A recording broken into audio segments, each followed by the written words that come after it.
Numériser, c'est important parce que ça donne une mémoire. Si tout à coup l'objet est détruit, eh ben, on a toujours ces images-là déjà. Et puis justement, ça permet de consulter le livre sans avoir besoin de le manipuler. Parce que évidemment, plus on le manipule, plus on le fragilise et plus on l'abîme. Et à un moment donné, c'est pas immortel non plus, les livres. Mais comme ça nous permet de consulter. En plus, le projet de numérisation de Ecodicès, c'est vraiment de rendre l'accès libre à tout le monde. Donc, quand ils sont en ligne, tout le monde peut regarder les livres page par page et puis lire le livre, même si des fois c'est dans des langues qu'on connaît plus trop. On travaille beaucoup en équipe.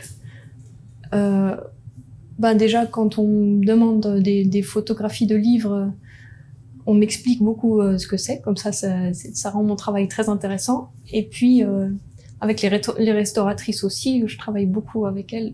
Parce que dès que j'ai un doute sur la fragilité d'un livre, la manière dont on l'ouvre, la manière dont on peut tourner les pages, s'il y a des enluminures, est-ce qu'elles ont l'air fragiles ou pas?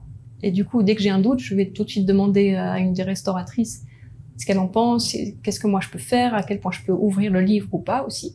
On peut faire des photos jusqu'à 90 degrés, 90 degrés d'ouverture, mais évidemment, on peut pas faire moins, sinon on voit plus la page à plat, par exemple. Mais du coup, plus on l'ouvre, plus c'est facile quand même. Donc après, ça dépend du livre, s'il y en a qui peuvent pas s'ouvrir plus.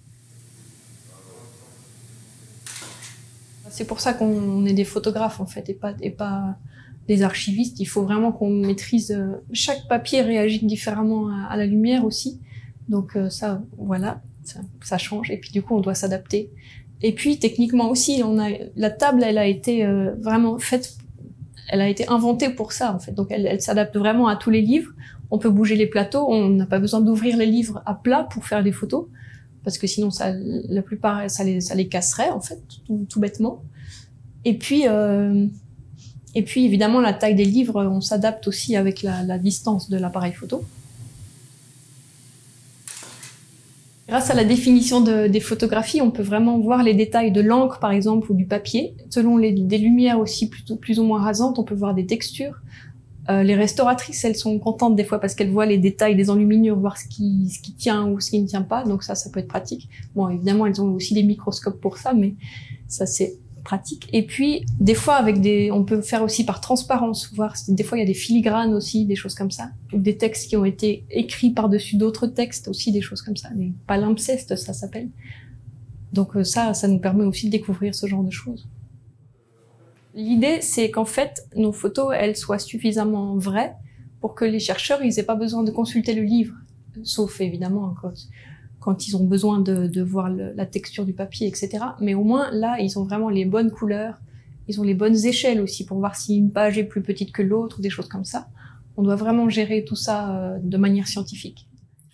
J'en tire beaucoup de satisfaction parce que pour moi, c'est déjà un plaisir de découvrir tout ça. C'est vraiment des choses... moi, j'ai pas fait des études littéraires, par exemple. Mais du coup, quand on me confie les livres pour numériser, on me raconte souvent ce qui se passe dedans. Enfin, quelle est l'histoire du livre, déjà sur le contenu et sur le contenant, sur l'objet lui-même aussi. Donc c'est vraiment très intéressant. Et du coup, de me dire que grâce à moi, les autres pourront découvrir ça aussi, c'est chouette.